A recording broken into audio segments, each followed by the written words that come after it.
Hello, this is a short little video just about the history of learning technology and its involvement with lectures. What I'm trying to do with this video is kind of connect how we've looked at lectures and the way the technology works that surrounds them. Just to give you an idea of the kind of rich history that there is within this area. Now this is, to me, this is quite a famous painting because I've seen it so many times in presentations. It's an illustration of a lecture being given in medieval times, and here we can see the kind of connection with technology that there is, a particular, if we open up the idea of what technology is, we can see that the design of the classroom or the lecture theatre is a technology in itself. The rows of tables, the height of the speaker here, and the books and writing implements that are being used by people.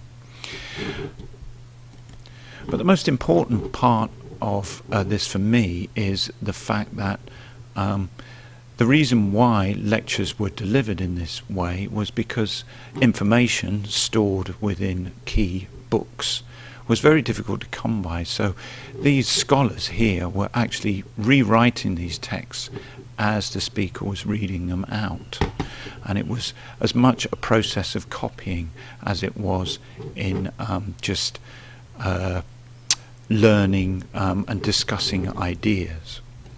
And things kind of remained the same and still do remain the same, although we have had introduction of various different other technologies such as projectors in order to show things in presentation forms that couldn't be shown in any other kind of form.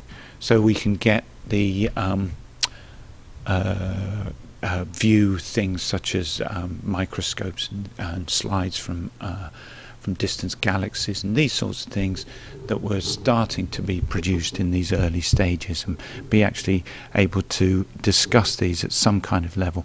But really it still was just a didactic show and tell of information.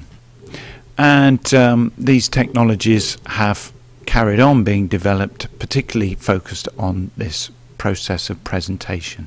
So now, actually quite luckily within the university, we have quite a standard set of tools that you'll find in most lecture rooms, which are PCs, projectors.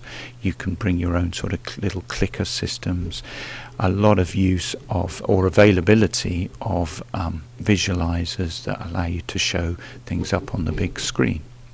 But basically all the developments here are focused on the didactic process of imparting information to a large group of people.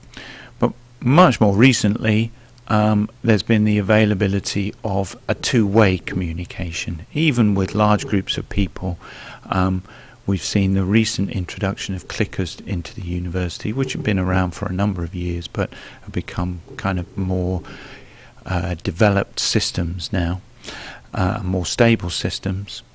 In the future, obviously, this is going to move towards probably mobile phones. There seems to be a growing number of students that have access to highly sophisticated technology within the room.